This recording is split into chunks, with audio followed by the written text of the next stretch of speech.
So the Ramban, as with the Bereshis and Shmos, he gives a Hakdama, he gives an introduction to Sefer Bamidbar, and he says as follows: Acha shebia Toras hakorbanos b'Sefer Shlishi. After the Torah has explained all the halachos of the korbanos in the third Sefer, which is Sefer Vayikra, Hischel, it begins now. Hischel begins now. The Sada b'Sefer Hazeh, to order in this Sefer a mitzvah shnitztavu b'inyan oil moed, the mitzvahs that they were commanded to do in the, or not to do, but that the mitzvahs that concern the oil moed.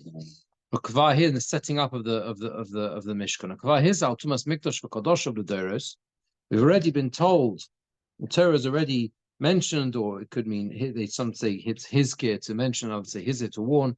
Al tumas mikdash v'kadosh, the tumah which attracts to the Beis Hamikdash and the sanctified items inside the Doros of future generations. This is described in Sefer Vayikra, that it has to be kept tahar.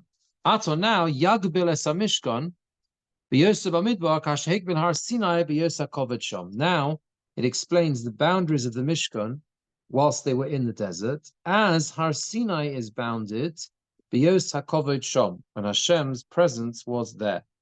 That's a very interesting thing the Ramban does here, because this is very similar to what we've seen in other places. I believe he explains this in his introduction to Vayikra as well. The Ramban has this consistent theme that what transpired and took place on Har Sinai, it's not a metaphor. It's more that revelation, of Ma'amad Har Sinai was meant to be continued through the experience of the Mishkan. That means to say, it was almost like the Mishkan would be Har Sinai, and they would surround the Mishkan as they surrounded Har Sinai on that one occasion.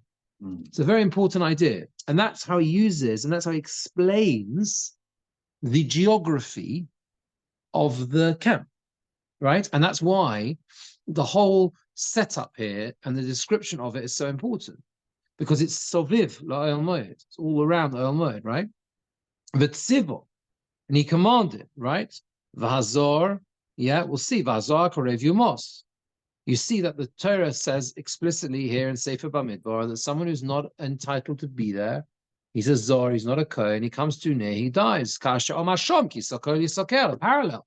What does it say on Har Sinai? We're laying it on Shavuos morning. Sokol yisokel is stoned if they come too close.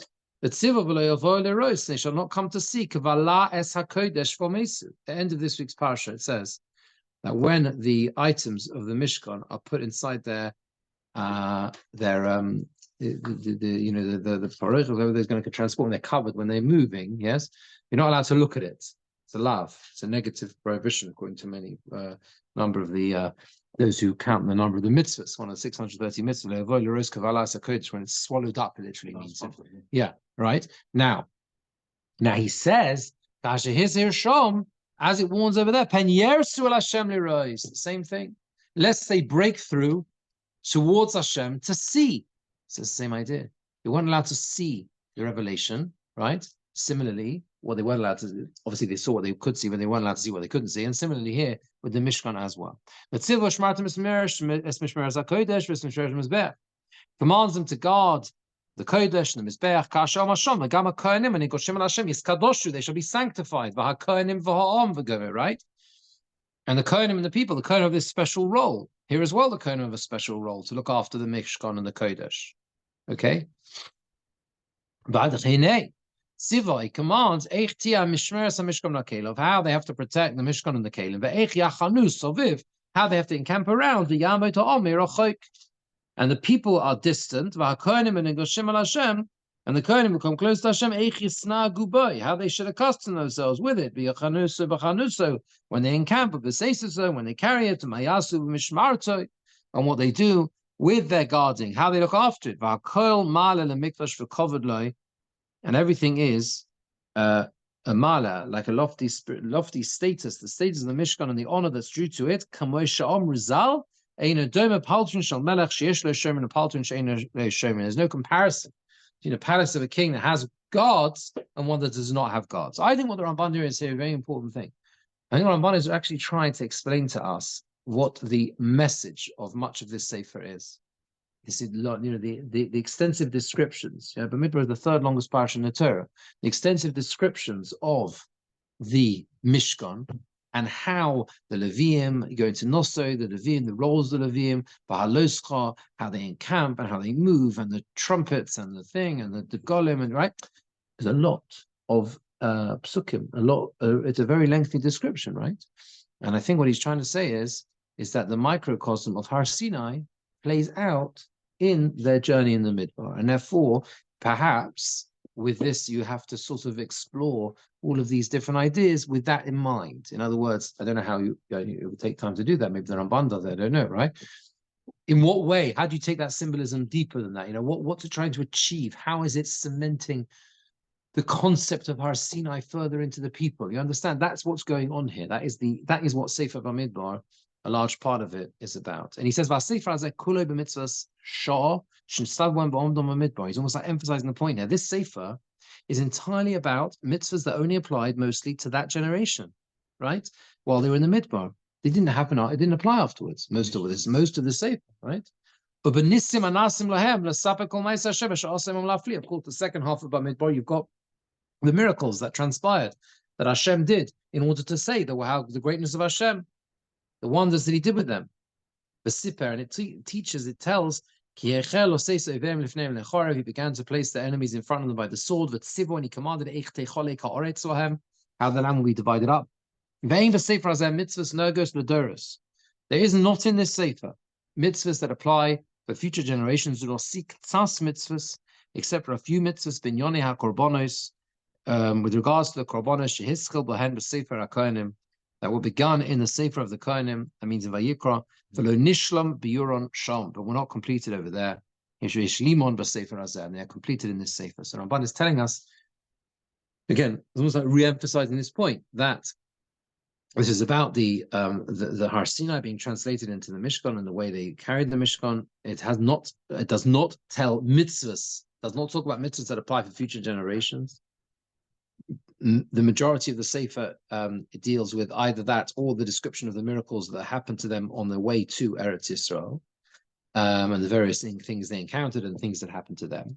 The only mitzvahs that are really here are certain mitzvahs that are really a completion of what is already described in Sefer Vayikra. That's really their mitzvahs. Sefers of Shlach from Korah. Yeah. Yeah. Not a narrative. Yeah, but also, then there are mitzvahs, of course. You have Musafin and Pinchas. Tzitzis, you've got the Musafin. Yeah, Tzitzis would be an interesting exception potentially. But Tzitzis. Yeah, Tzitzis is an interesting one because that would seem to be a bit different, sort of standing on its own. Yeah. See, in Korach, you've got a lot of the matanos that are given to the Leviim. Yeah. Yes. But that is linked to Korach. That's because of what he was challenged, right? So therefore, you've got the matanos kahuna, the gifts that are given to the kohen. But also, that is also a completion of Sefer Vayikra. And once you get to the end of the Sefer, you do have distinct halachas like Nudarim in Parshas Matos. Kashrus. It also comes in Parshas Matos. Yeah. It's a lot in. Yeah, but he says he seems to be linking those. He doesn't say there are no mitzvahs. He says the mitzvahs that apply to future generations are basically completion of Sefer Vayikra. That's basically what he's saying, predominantly. Okay. Now, the first little piece the Ramban talks about is there's an interruption because at the end, when we have Parshas Bahar says the mitzvah Shmita and Yovel given a Har Sinai. There's an emphasis here that the word was said in the Oyel Moed. That is why Sefer Bamidbar begins Ba'Ohel Moed. Because there has been a shift almost to say that the mitzvah Shemitah and Yovel were given at Har Sinai. He wants to tell us that just like everything in Vayikra was Ba'Ohel Moed, it's telling you everything was from the Oyel Moed. Once the Mishkan is set up, it says Hashem called him from the Oyel Moed, right? And he would only speak to him from there. And that's why you have here a reminder that it comes that the speech was from the Oyel Moed once that was set up. It tells, why does it Bamidbar Sinai here? To tell you they did not journey from there until they were counted. Because the second counting was in the plains of Moav, and the speaking, the instruction to them, was in the Oil Moed, right? That's how it works. You've got the second counting in the plains of Moav, and the speech itself is in the Oil in the Oil Moed, right? Right. Okay. Now let's go forward to. There's a very interesting Ramban here on Posuk Mem Hey, where he deals with what is the purpose of all this counting. Okay. Basically, the Ramban's issue is the whole first section of the Posuk Mem Hey, right? Yeah. Yeah. Yeah. Okay.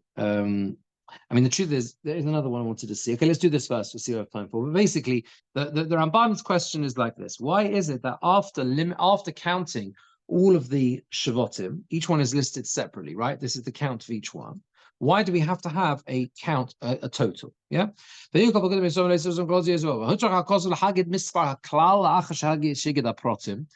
to tell you the general number after telling you the details. Because Moshe and Aaron were commanded, Sheyedu mispar mifkad ha'om. They had to know the numbers of the people. V'yedu mispar kol shevet. And they had to know the number of each tribe. Ki kein derech ha'melochem b'mnosom esa'om. Right? Because this is the way of kings. When they count the people, they know the specifics and they know the general number. V'lo yavinosi ta'ama mitzvah azois. He says, I don't understand the reason for this mitzvah. Lo matziva ba'kodesh baruch hu. Why Hashem commanded it? Ki ha'yot tzorech. Right? They had to be counted and organized according to their tribes because of the golem, the flags. In other words, they had to be attached to a shevet, right? But why do they have to know the number? What was the whole purpose of this counting? Why did they have to know the numbers? What was the purpose? Okay, I understand the organization, the Ramban says, right? I understand the organization. I understand Reuven, Shimon, they have to hear, whatever. I understand everyone has to be attached to their shevet. But why do you have to know how many they are? He says, perhaps it was to tell them Hashem's kindness to them. They went down to Egypt with 70 souls. Now they're like the sand of the sea. This was the numbers who were 20 years old, apart from the women and the children. After every plague, etc. He counted them to tell them, no, ki hu maskila goyim. In other words, he's loftier than the nations. I think it means in chatz. V'yodov tirpena. It means that he will smash the nations. Hashem is beyond and above. He will save us from their hands. Because they were so cherished to Hashem, that's why he counts them all the time. And this is something which I think we're familiar with. I think with Rashi brings this idea. The idea being that there's this metochi bosom, because Hashem, you count something you love. That's how it is, right? That's how it is, right? Something important, you count. It's called Dover Shiba Minyan. And therefore, especially when they've been attacked, they're counted to say they were saved. And that shows Hashem's kindness. But then Ramban brings some other interesting ideas. A person in this process who would come before the father of the Nevi'im, that means in front of Moshe Rabbeinu, and his brother who was holy to Hashem, and he would be known to them with his name, that itself would give them merit and life. The idea of the counting means they have to present themselves in front of Moshe Rabbeinu. And maybe they would say to them, "What's your name?" There'd be this familiarity. Come in the secret of the people and the writing of the Bnei Yisrael. Something about the association. It's a mystical idea, I think. The idea of being associated with the Jewish people, the zchus rabbim b'misparo, and the merit of the public, of the rabbim, of everyone, the tzibur together when they were counted. V'chein l'kolon zchus, and so too there would be for all of them a merit b'mispar sheyimnu lifnei Moshe v'Aaron, in the number that they were counted in front of Moshe and Aaron. That itself gave them a zchus, a zchus. they explain here in the notes, it means like Chaim, life, to give them life, right? It's chus for Chaim, right? Gives them life. Why? Because through this process, they would place their eye on them, l'tova, for a good purpose. And they would daven for them. Because Moshe Rabbeinu had to count them, that would lead to Moshe Rabbeinu davening for them. As we see in Sefer Devarim, Hashem increase 1,000 times more, right, than you are already. And may your number not be reduced. And the shkolim should atone for your souls. So, so this is how it is. That was the shkolim they had to give to be counted. Every count was a shkolim. Yeah, I think so. Yeah, to count with a shkolim, exactly. But the point that Ramban is saying here, the first pshat is Hashem counts them in order to show how cherished we are in front of Hashem, right? That's the first pshat. So that's Rashi brings as well. The second pshat is that it was the act of passing in front of Moshe and Aaron, which itself and being part of that gave them an association with a number of the Jewish people and an identification by name, and that itself gave each and every one of them as close. And Moshe Rabbeinu would daven for them. You should become more, etc., etc. I've seen the following in the Medrash. It says a number of their names according to their heads. Hashem says to count them with honor and greatness for each individual. It's a beautiful measure. Shouldn't say, says the Medrash, to the head of the household, how many are there in your family? How many children you've had? They should all have the same respect. They all pass by in fear, in trepidation, and with honor. The Atamono is someone you count them. That's what the Medrash says. I think that's what it means, their heads. Everyone has their own head count. That's how it is. It's not just looking at the head of the household. I've had reason over the last couple of weeks to see some fascinating documents in the Beis Din. We've been doing some investigation into, as we do regularly, into people's yichus. This week's parasha, Sefer Rashi says, this week's parasha, they came with their books of yichus that showed the pedigree where they came from, right? So one of the documents that we were looking at as a fascinating document is a ship's manifest. So an American trying to prove he was Jewish. So a ship's manifest is when they arrived on the shores of Ellis Island, there would be a roster on the ship of who was on the ship. That way you sent something from them. That's someone. Oh no, actually something. No, that was on the air. Yeah. There was a ship's manifest, and on the ship's manifest, so it would list them. It says Hebrew, the Jews, Hebrew. This is in the early 20th century. Hebrew, the Jews. And you see the census record. Would that be enough? No. It's one factor. It's a significant thing. They're being identified as Jews when they came over to America. It's definitely significant. Whether it's enough is a different question. But, Hebrew. And the other thing, sometimes what you see is like this: head of the head. They say head. That was usually the father, head of the household. Then it says like wife, and then the two dependents. That's how it is. But either way, we're saying here it's all equal. Another pshat he says could be that it's like kings do when they go to war. They were getting ready to enter the land. They're going to wage war. We're going forward to war. They had to know how many troops they had. We're organizing a war here. We need to know the numbers. Because the Torah is not going to rely on a miracle. Even though the Torah promises that one will pursue 1,000, we can't rely on a miracle. We've got to know the troops. And that's why it says, all those who went out to war in Israel, the counting was for those who wage war. The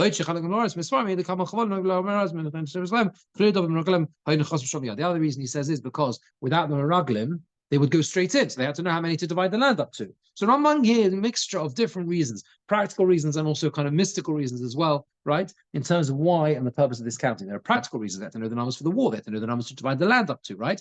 But there's also the deeper spiritual reasons. Hashem shows how precious we are to him, as Rashi brings, and also this idea of them being associated in a mystical sense to the entire collective body of Knesset Yisrael, Klal Yisrael, which is what you achieve through this counting. Moshe Rabbeinu is the one who therefore will daven for each and every one of them, and they're all identified independently, as the Medrash says, and not in one group. There's one more thing I want to show you. It is the second half of the Ramban where he brings a beautiful Medrash in explaining why everyone in the Degolim are in the places they are. It is on Perek Beis, Posuk base, and it's the second half. He says, "Va'od ro'isi b'medrash." I don't know if you can see that. Yeah, so the Ramban on Parak base, Posuk base, the second half. Va'od ro'isi b'medrash, he says. I've seen further in the medrash. So Ramban is going to explain to us here, why is it that we have these shvotzim on these 4 different sides with the flags, the Degolim, around the Mishkan, right?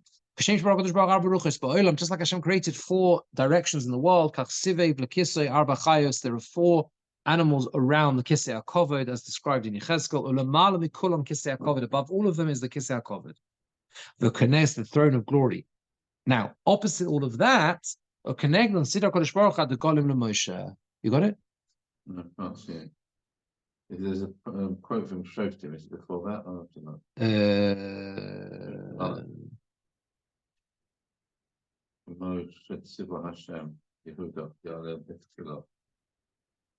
No, Before that, isn't it? 1 second.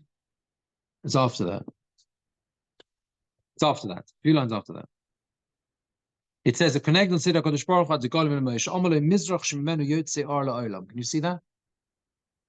Mizrach? A few lines after. The east. Yes.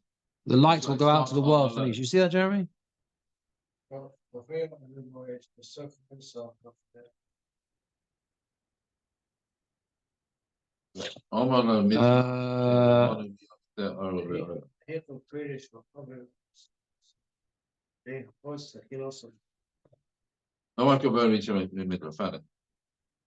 It's Yeah. So it's about halfway through that.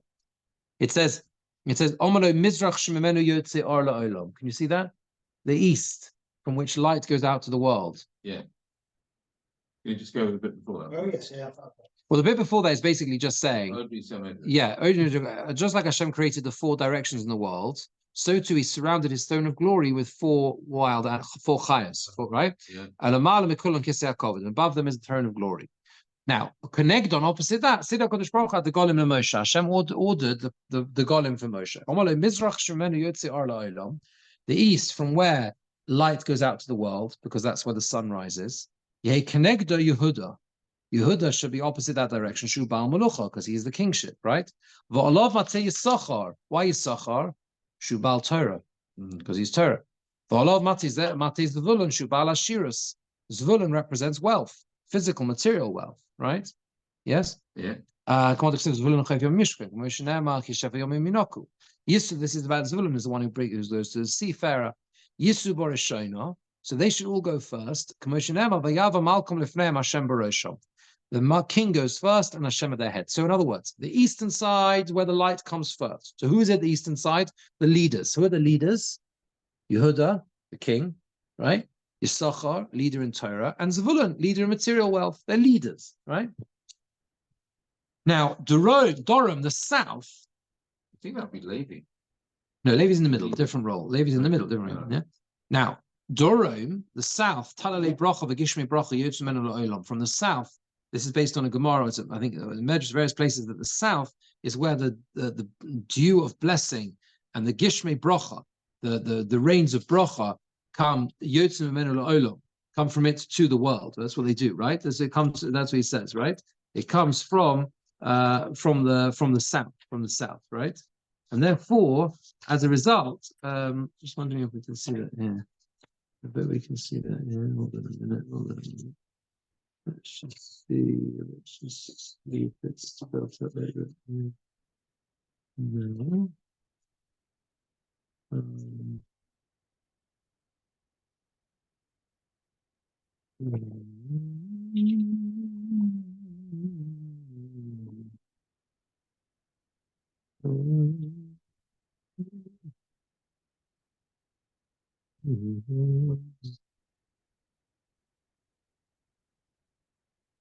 Yeah, okay.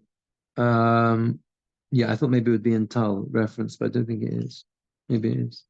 Anyway, the point is that's the south. Yekenegdo Reuven. So Reuven belongs there. Shubal Tshuva.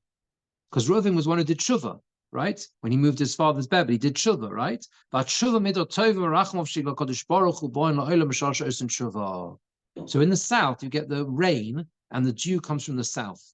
And therefore Reuven goes there because Reuven represents tshuva. And tshuva, and when people do tshuva, that's when Hashem's mercy comes to the world, as represented by dew and Geshem. Yeah? For all of God, why is God with Reuven? Because God is Baal Gevura, Shubal Gevura. Okay, so there's some might there. I think that means a strength of spiritual strength. It says God Gudud Yigudenu. God is a troop, yeah, so he's a strength. Reuven b'tshuva v'gad v'gvura. So you need tshuva, and you have the tshuva and the gvura and the might together. And who's in the middle? The Shimon be'emtza. Why Shimon in the middle? The chaper of Shimon needs a kapara because of what Shimon did. Shimon, yeah, Shimon, what Shimon did, right? In Bereshis, okay, right? Because Yaakov cursed him. Yeah, okay, you understand. So, and there's a version here. Some have the version lachaper of bigvuras tshuva with the might of tshuva. So you've got Gad and Reuven and Shimon in the middle. So they're providing a kapara for Shimon. Rishniim Yisrael, they go second. Shat tshuva hishniel Torah, because tshuva is second to Torah. Everything has an exact reason, right? Mar of the west is utzras sheleg v'utzras barad v'kar v'choyim. From the west comes the snow and the hail and the cold and the heat, all these seasonal things, and therefore. Connect on Ephraim, Manasseh, Binyamin. Ephraim, Manasseh, and Binyamin all belong there. Why do Ephraim and Manasseh belong there? Medrash says because they are. It seems to be they seem to arouse the greatness of Hashem in a certain way. The Shechina is always in the west. Bigvul Binyamin. Bigvul Binyamin. Okay. In other words, there's some might in these shvatim. And therefore they can stand against these temperatures. And the Shechina is always in the west. Right? So the Shechina is always in the west. And they go third. It's fitting to Torah and Tshuva, which came first. Gevura might. So a person should be strong in Torah and be strong over his Yitzhahara. It's interesting, this idea of Shechina la'olam v'marav. They bring in the footnotes here from something called the Tzioni, and he says, or Tzioni, he says that this is what it means when it says in Chazal that the Shechina never left the coastal Maravi, the western wall, because it was in the west. Same thing, and even here it was in the west. Yeah. Binyamin is in the west, right? You understand? And when Binyamin is, that's where the Shechina is when they enter Eretz Yisrael, right, as well. And finally, Sofa in the north, that's where darkness goes to the world from the north. The Kenegdo Shevet Don. The Kenegdo Shevet Don. And opposite that is Ruach Tzofan, is no sun shining there. That's why it's called Tzofan, because it's hidden. The Shemesh is Tzofun, right? Tzofan, right? It's always dark there. A Kenegdo Shevet Don. And corresponding to it is Don Lomashu Hechshech Ha'olam. Yerovam put one of the Avodah Zaras that he made, right, in Don. Why is Asher belong there? Because Asher is needed to counteract Don. Because Asher, Shnema, V'tovel B'Shem and Ragloi. What is in the Shevet of Asher? You have oil. Tovel B'Shem and Ragloi. That's one of the brachas he was given. So the oil, the light. So Asher counterbalances Don. Do you understand? Don is Chosher. Why is Don darkness? Because Yerovam places one of his calves, in the north, in Don, right? In Don. Volov Sheva Naftali Shubal Brocha, and then Naftali goes there as well because he is a Baal Brocha of presumably to help with that side because it's Brocha that should come there. And they go, anyone who worships idols goes backwards, not forwards, and that's why they go last. That Shevet. That's why that group goes last. Anyway, that's one idea. Ramban brings that medrash, which explains the different reasons and the different directions of the where they all encamped. There is another whole long idea which we don't have time to talk about. Ramban doesn't deal with here, but others explain what Don's role is. What's the last? Who can't what? What's that last? You know who comes from Don? Hold it, don't play. What's that last? Oh, you played it. All right. The very last. After that. It was a Shom Medrash. It says in Medrash, Kol b'chokhma v'kovod u'gedola l'Yisrael. It was all in wisdom and honor and greatness for the Jewish people. Yes. Lokach Yaskei HaKosov HaKol B'frat, and that's why everything is mentioned in detail. I don't know whether he's going specifically on the second explanation or The point I think is it could be going on the whole thing. The point is everything was for a very specific reason. Okay, who was the one who came from Shevet? So Don is last. Yeah, Don is always last, right? Who came from Don? No, but later. Shimshon. What does Shimshon say? Hashem. That's the posuk, the Yaakov, the bracha with Don. It says L'shuascha k'visi Hashem and Shevet Don. Don Yodin Amoy Ka'achad Shiftei Yisrael. Jeremy knows all by heart. Don Yodin Amoy Ka'achad Shiftei Yisrael. And the Sheikh because he did the back, right? He protects them from the back, right? Right? For your salvation. That L'shuascha k'visi Hashem, Rashi says on Parshas Vayechi, is a reference to what? Shimshon's last tefillah.